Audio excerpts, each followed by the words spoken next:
Hello everyone, ఈరోజు ఎంతో సింపుల్గా 5 మినిట్స్లో రెడీ అయ్యే క్విక్ డిష్లో ఒకటి సేమియా ఉప్మా చేసుకోబోతున్నామండి. ఇది పిల్లలకి టిఫిన్ బాక్స్లో కానీ గెస్ట్ కానీ చేసి పెట్టారంటే మిమ్మల్ని మెచ్చుకోకుండా అస్సలు ఉండలేరు. అంత బాగుంటుంది ఈ డిష్. సో ఇది ఎలా చేసుకోవాలో, దీనికి కావాల్సిన పదార్థాలు ఏదో చూసేద్దామా రండి.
ప్రాసెస్ ఎలా చేసుకోవాలో, మీ ఒక గ్లాస్ ఆఫ్ సేమియా పుల్లలకి 1.5 గ్లాస్ ఆఫ్ వాటర్ అనేది యాడ్ చేసుకోవాలండి. ఇలా చేసుకున్నప్పుడే మనకి సేమియా అనేది చాలా పొడిగా టేస్టీగా వస్తుందండి.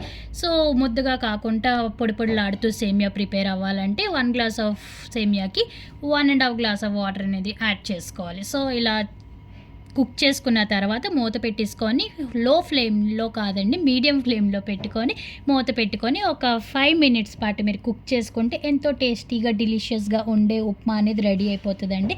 తర్వాత వాటర్ లేకుండా చూసారా ఎలాగో ఉన్నదో ఇలా ప్రిపేర్ అయిపోతుంది. సో దాన్ని మీరు సర్వింగ్ బౌల్లోకి తీసుకొని సర్వ్ చేసుకోవడమే. ఎంతో టేస్టీ డెలిషియస్ సేమియా ఉప్మా రెడీ అయిపోయింది. మీకు కానీ ఈ డిష్ నచ్చినట్టయితే కామెంట్ చేసి నాకు చెప్పండి ఎలా ఉంది.